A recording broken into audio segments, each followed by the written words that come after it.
Hello friends, welcome to YouTube channel Newton Classes.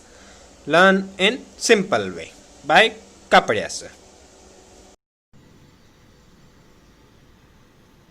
Hello friends, आज हम start करेंगे standard 11 का चैप्टर नंबर 3 एक रेखीय गति। ठीक है, तो उसमें अगर हम देखें तो पहला क्या, एक रेखीय मतलब क्या, एक दिशा में गति करेगा। सीधा गति करेगा मतलब कोई भी चीज अगर ऐसे जा रहा है तो सीधा सीधा गति कर रहा है। ठीक है, ना लेफ्ट साइड टर्न लेगा ना राइट साइड टर्न लेगा, एकदम सीधे सीधे सीधे क्या कर रहा अगर गति कर रहा हो। ठीक है, तो ऐसे चीज को हम क्या बोलेंगे, एक रेखीय। ठीक है, मतलब एक रेखा में गति कर रहा हूँ ये बोल सकते हो। ठीक है, और रेखा की इसको बोलते हैं हम, जो टेढ़ी मेढ़ी ना एकदम स्ट्रेट लाइन जो होती है, ठीक है, उसको बोलते हैं। तो इसके लिए मतलब क्या आ जाएगा, एक रेखा में अगर कोई पदार्थ गति करता है तो उसको हम क्या बोलेंगे, एक रेखीय गति, एक ही दिशा में जो गति करता है। ठीक है, ये चीज होगी। और दूसरी अगर देखें तो यहाँ पे एक वर्ड आ रहा है गति। गति का मतलब क्या होता है, गति का मतलब होता है कोई भी चीज जो होती है, पदार्थ जो होता है, उसकी स्थिति में क्या हो, लगातार परिवर्तन हो, समय के साथ परिवर्तन हो, तो उसका स्थान क्या होता है, बदलता जाता है। जैसे मान लो अभी हम खड़े यहाँ पे, थोड़ी देर के बाद देखें तो हम क्या हो जाएंगे, थोड़ी यहाँ पे पहुंच गए।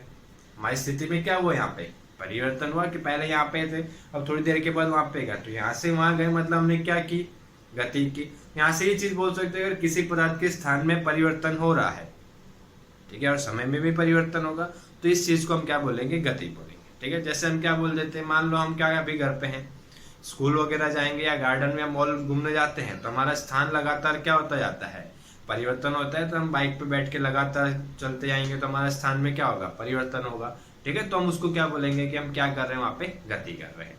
ठीक है, इतनी चीज हुई क्लियर। अब देखो इसमें क्या आएंगे, थोड़े बहुत शब्द आएंगे, नए वर्ड आएंगे। ठीक है, पहले उनके बारे में चर्चा कर लेते हैं। एक अगर देखें तो पहले तो हमारा एक वर्ड आएगा स्थिति। क्या आएगा, एक हमारा स्थिति। स्थिति के अंदर दो स्थिति आएगी, एक आएगी हमारी प्रारंभिक स्थिति, ठीक है, और एक आएगी हमारी अंतिम स्थिति।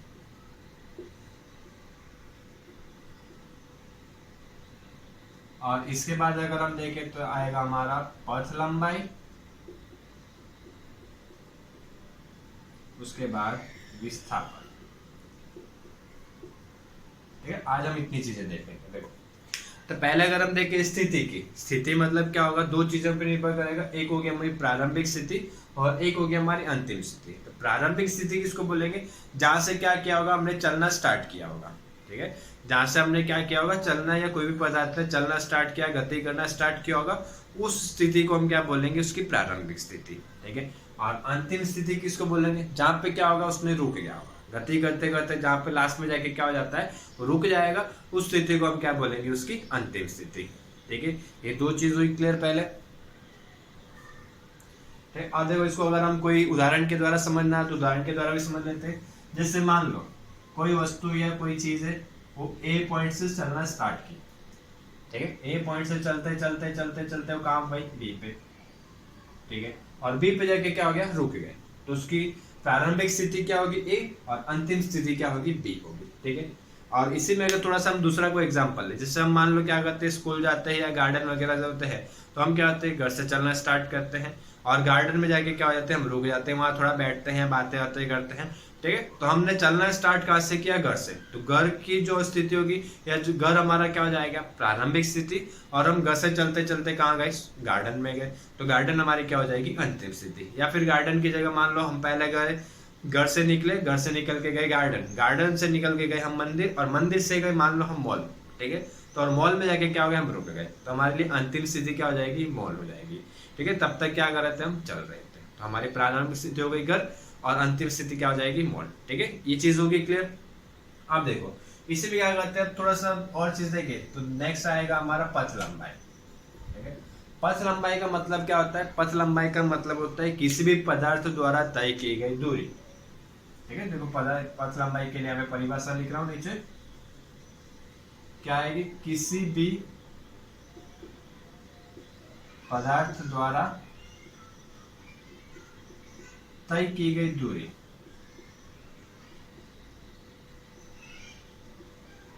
को क्या कहेंगे, पथ लंबाई।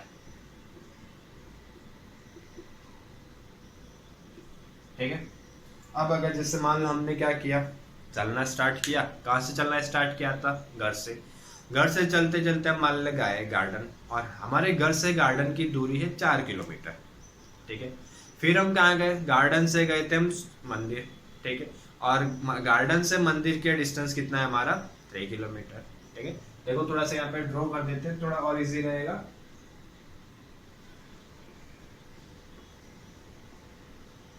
जैसे मान लो ये हो गया हमारा घर, होम, ठीक है। यहाँ से हमने क्या किया, चलना स्टार्ट किया, चलते चलते हम कहाँ गए, गार्डन, ठीक है। और गार्डन का हमारा डिस्टेंस कितना ले लेते हैं, मान लेते हैं 4 किलोमीटर, ठीक है। फिर क्या किया, गार्डन से चलते चलते हम कहाँ गए, मंदिर या फिर टेम्पल बोल लेते हैं, और उसका डिस्टेंस कितना है, 3 किलोमीटर, ठीक है। तो अब अगर कोई बोले कि तुम्हारी पथ लंबाई कितनी है, हम कहाँ जाएंगे, मंदिर तक गए, ठीक है। बॉल को छोड़ देते हैं, मंदिर तक जाते हैं, ठीक है। हमने घर से चलना स्टार्ट किया, पहले गए गार्डन, और गार्डन से चलते चलते हम कहाँ गए, मंदिर, ठीक है। तो हमने कितनी दूरी तय की, पहले से गार्डन जाने के लिए 4 किलोमीटर, और फिर गार्डन से मंदिर टेम्पल जाने के लिए हमने किया 3 किलोमीटर। तो टोटल डिस्टेंस हमने कितना, या टोटल कितनी दूरी तय की, 7 किलोमीटर, ठीक है। तो यहाँ पे हमारी पथ लंबाई कितनी हो जाएगी, 7 किलोमीटर, ठीक है। ये तो बात हो गई पथ लंबाई। अब इसी की जगह अगर थोड़ा सा हम और चेंजेस कर ले, जैसे मान लो हम घर से गए गार्डन, गार्डन से गए टेम्पल, और टेम्पल से हम वापस क्या है, रिटर्न आए, और कहाँ पे आए, गार्डन वापस, कोई फ्रेंड मिल गया तो वहाँ पे रुक गए। तो अब हमारा पथ लंबाई कितना होगा, ठीक है। थोड़ा सा वीडियो को पॉज करें और आंसर कमेंट करें, ठीक है। चलो देखो तो क्या रहेगा, 4, फिर गए थे 3, अब वापस आ गए, अगर जाने में 3 किलोमीटर लग रहा है तो वापस आने में भी तो 3 किलोमीटर लग रहा होगा, ठीक है। तो 4 + 3 और वापस आने में और 3 लगा, तो हमारा कितना आ जाएगा, 10 किलोमीटर, ठीक है। और एक क्वेश्चन कर लेते हैं, जैसे मान लो अब हम क्या आ गए, वापस घर आ गए, कैसे, घर से निकले थे गार्डन गए, गार्डन से हम मंदिर गए, मंदिर से फिर गार्डन आए, और गार्डन से हम वापस कहाँ गए, घर पे आ गए, ठीक है। तो हमारे द्वारा तय की गई दूरी ज्ञात करनी। तो अगर घर से हम गार्डन जाने के लिए 4 किलोमीटर जाना पड़ा, फिर गार्डन से मंदिर जाने के लिए हमें 3 किलोमीटर जाना पड़ा, फिर मंदिर से वापस गार्डन आने के लिए 3 किलोमीटर आना पड़ा, और गार्डन से वापस आने के लिए कितना आना पड़ेगा, 4 किलोमीटर। तो सबको क्या करेंगे, प्लस करते चलते हैं। तो पहले देखो थोड़ा सा अगर देखें, तो घर से हम गार्डन गए थे 4 किलोमीटर, प्लस गार्डन से कहाँ गए थे, मंदिर गए थे 3 किलोमीटर, ठीक है। पथ लंबाई को हम क्या करते हैं, डी से दर्शाते, ठीक है, ठीक है। पथ लंबाई को डी से क्यों दर्शाते हैं, क्योंकि उसको डिस्टेंस बोलते हैं इसके लिए, ठीक है, डी से दर्शाया। और दूसरा अगर चीज देखें तो ये हो गया, और फिर मंदिर से वापस अगर 3 किलोमीटर जाने में लग रहा है तो आने में भी तो 3 किलोमीटर ही लग रहा होगा, ठीक है। तो +3 किलोमीटर। और अब गार्डन से अगर वापस घर आना हो तो उसके लिए कितना हो जाएगा, वापस 4 किलोमीटर। और सबको अगर हम प्लस करें तो कितना आएगा, 4 + 7 3 + 10 + 14, मतलब हमारी पथ लंबाई यहाँ पे कितनी हो जाएगी, 14 किलोमीटर, ठीक है। चीज हुई क्लियर, ठीक है। अब अगर हम क्या, हम थोड़ा सा अब देखें नेक्स्ट अगर बात करें तो नेक्स्ट हमारा क्या रहेगा, विस्थापन,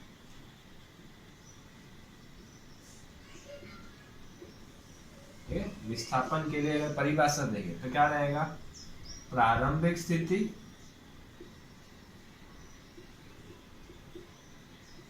और अंतिम स्थिति के बीच की दूरी,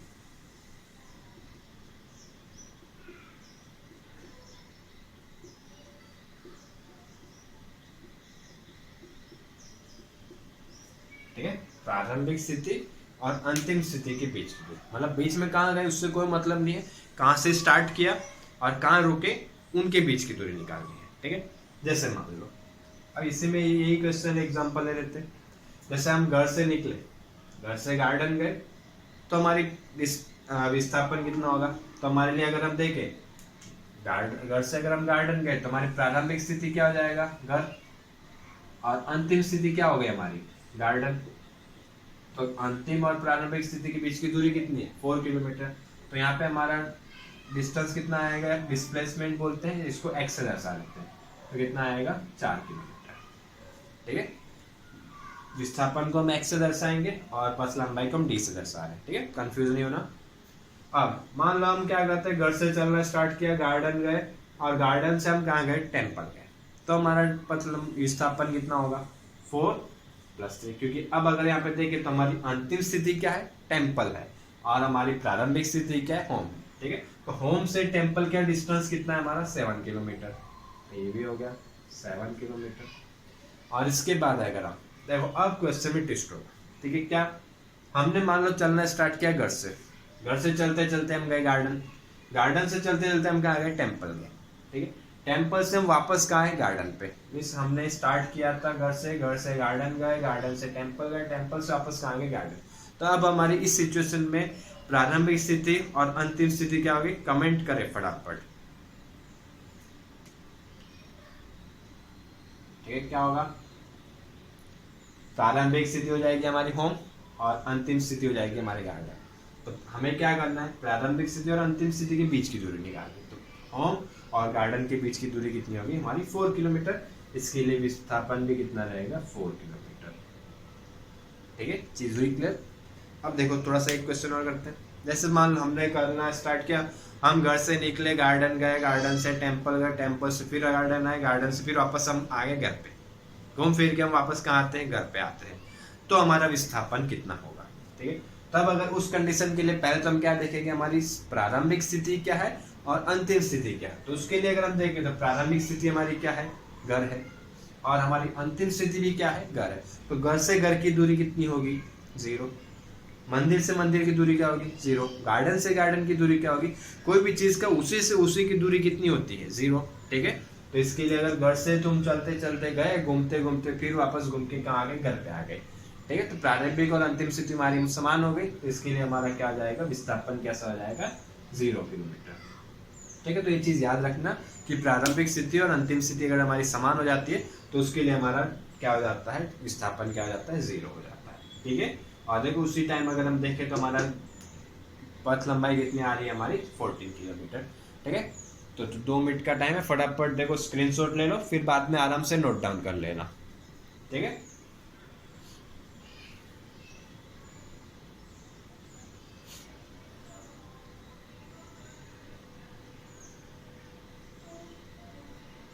चलो देखो इसके बाद अब नेक्स्ट क्वेश्चन करते हैं।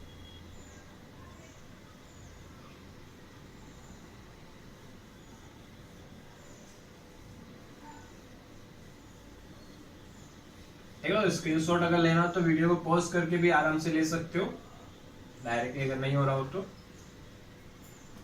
चलो ठीक है, देखो अब क्या करते हैं, थोड़ा सा हम चेंजेस करते हैं। जैसे मान लो कोई ऑब्जेक्ट है, ए से चलना स्टार्ट किया, ए से चलते चलते मान लो गया बी पे, बी से ए से बी का डिस्टेंस मान लेते 3 मीटर है। बी से चलते चलते हो गया मान लो सी पे, सी से बी का डिस्टेंस है 2 मीटर, और सी से चलते चलते हो गया डी पे, ठीक है। और डी यहाँ पे डिस्टेंस हम मान लेते 4 मीटर, ठीक है। अब हमें दोनों चीजें एक साथ ज्ञात करेंगे, क्या, पथ लंबाई और विस्थापन, ठीक है। देखो तो पहले हम यहाँ पे बोल देते हैं, मान लो कोई ऑब्जेक्ट ए से चलना स्टार्ट किया, पदार्थ ए से बी गया, बी से सी गया, सी से डी गया, ठीक है। तो उसके लिए फर्स्ट अगर हम बोले ए से डी के लिए, तो पथ लंबाई और विस्थापन, ठीक है। फटाफट कमेंट करें।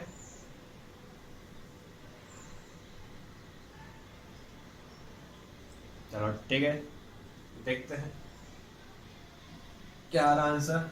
तो ए से डी के लिए तो कितना आएगा, 3 + 2 + 4, क्योंकि पथ लंबाई में तो हम जितना चलेंगे टोटल लेंगे।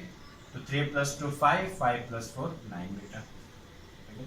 और विस्थापन के लिए क्या देखेंगे, पहले अंतिम स्थिति और प्रारंभिक स्थिति देखेंगे, ठीक है। तो अंतिम स्थिति हमारी है डी और प्रारंभिक स्थिति है ए। तो ए से डी की दूरी यहाँ पे कितनी होगी, सेम होगी 9 मीटर। देखो तो बहुत बार क्या हो सकता है, अगर पदार्थ वापस दिशा नहीं मुड़ रही है, एक ही दिशा में अगर गति कर रहा है, तब तक उसके लिए विस्थापन और पथ लंबाई कैसे रहेंगे, समान रहेंगे। मतलब एक ही दिशा में सीधा सीधा आगे चलता जा रहा है, तब तक उसकी पथ लंबाई और विस्थापन कैसा रहेगा, समान रहेगा, ठीक है। अब देखो थोड़ा सा क्वेश्चन में चेंजेस करते हैं। मान लो क्या कर रहा है, ए से गया बी, बी से गया सी, और सी से वापस कहाँ आ गया, बी पे। प्रारंभिक स्थिति होगी ए और अंतिम स्थिति होगी बी, ठीक है। प्रारंभिक स्थिति होगी ए और अंतिम स्थिति होगी बी, ठीक है। तो इसके लिए हमें क्या करना है, पथ लंबाई और विस्थापन निकालना है, ठीक है। तो फटाफट निकालो और कमेंट करो।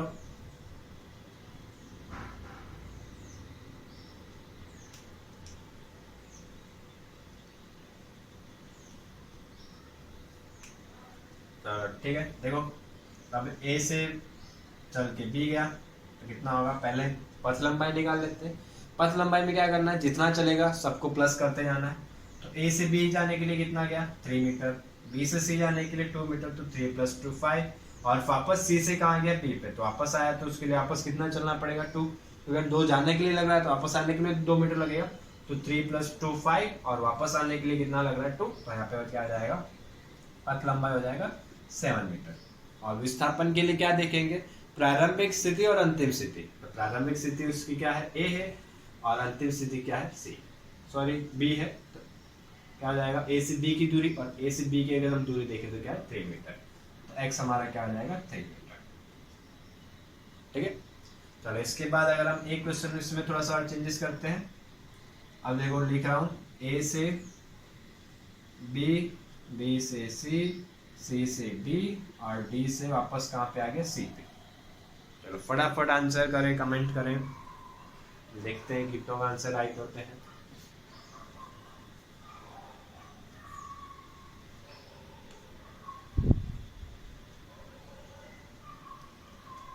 चलो ठीक है, देखो तो ए से बी के लिए पहले कहाँ गया ए से बी, बी से सी से डी, और डी से डी।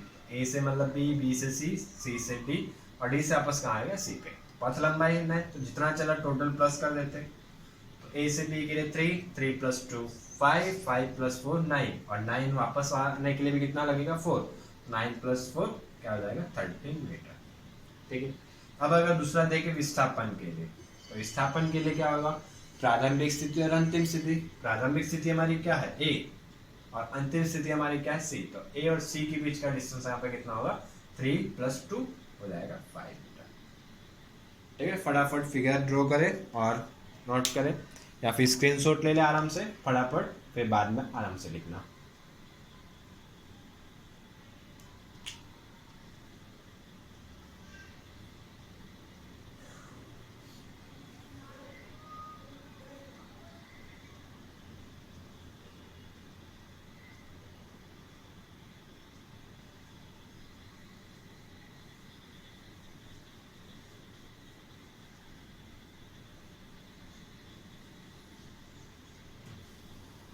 चलो ठीक है, अब देखो थोड़ा सा क्वेश्चन लेवल करते हैं। जैसे मान लो कोई ऑब्जेक्ट ऐसे है सर्कुलर पर, ठीक है सर्कल मान लेना, चलो बना देते हैं, नहीं मानोगे तो।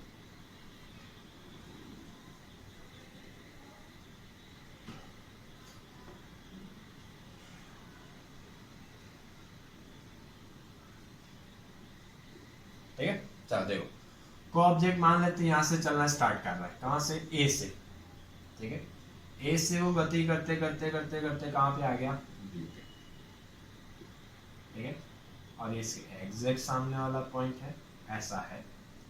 ठीक है, और इसकी मान लेते हैं त्रिज्या है, यहाँ से ये होगा केंद्र, केंद्र से ये हो जाएगा इसकी त्रिज्या, त्रिज्या बोल देते हैं 2 मीटर है। ठीक है, कहाँ से चलना स्टार्ट कर रहा है ए से, और कहाँ जा रहा है बी पे, तो उसके लिए पथ लंबाई और विस्थापन ज्ञात करना है। ठीक है, तो अगर उसके लिए पथ लंबाई ज्ञात करना है तो ऐसे जा रहा है घूमते घूमते घूमते ऐसे। ठीक है, तो हमें हाफ सर्कल इसकी परिमिति निकालनी पड़ेगी। अगर ये पूरा एक राउंड घूमता तो हमारा कितना होता है, परिमिति की अगर हम बात करें तो कितनी होती है हमारी परिमिति होती 2πr। ठीक है, और ए से घूमते घूमते वो ऐसे घूम के वापस ए पे आता, लेकिन ये कितना जा रहा है आधे में गया। ठीक है, तो इसका क्या करेंगे हाफ कर देंगे, तो हमारे पथ लंबाई अगर हमें ज्ञात करना हो तो उसके लिए क्या आ जाएगा 2πr डिवाइड बाई 2, 2 कैंसल, तो यहाँ पे पथ लंबाई के लिए हमारा क्या आ जाएगा πr, और r कितना है 2, r का मान रखोगे 2, तो यहाँ पे हमारा आंसर कितना आ जाएगा 2π। ठीक है, चीज हुई क्लियर, और यूनिट क्या है मात्रा क्या आ जाएगा मीटर। अब अगर देखें दूसरा क्या निकालना है हमें यहाँ पे विस्थापन। ठीक है, तो विस्थापन के लिए क्या बोला हमने, प्रारंभिक स्थिति और अंतिम स्थिति निकालनी। तो प्रारंभिक स्थिति हमारी कहाँ पे ए, और अंतिम स्थिति क्या है बी।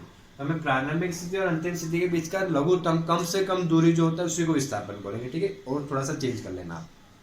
तो यहाँ से अगर हम देखें तो ऐसे घूम के जा रहे थे तो आगे इतना, लेकिन अगर डायरेक्टली अगर देखें तो दोनों के बीच में कम से कम दूरी कितनी होगी, ये होगी 2 मीटर, और ये भी कितना होगा 2 मीटर, तो 2 + 2 कितना आ जाएगा 4 मीटर। मतलब उनको बाकी से मतलब नहीं होता होगा, घूम के जा रहे हैं कहीं से जा रहे हैं, कम से कम दूरी निकालेंगे प्रारंभिक स्थिति और अंतिम स्थिति। क्योंकि अगर ये घूम के जाएगा तो दूरी सीधी सी बात है ज़्यादा होगी और ये दूरी कम होगी, तो कम से कम दूरी जो होती है उसी को हम क्या बोलेंगे, विस्थापन बोलेंगे। ठीक है, देखो तो आज के लिए इतना रखते हैं, नेक्स्ट करेंगे हम कल नेक्स्ट लेक्चर में। ओके, और जो भी डाउट होता है आप क्या कर सकते हो, कमेंट कर सकते हो। ओके, वीडियो देखने के लिए थैंक यू, और पसंद आया तो सब्सक्राइब जरूर करना।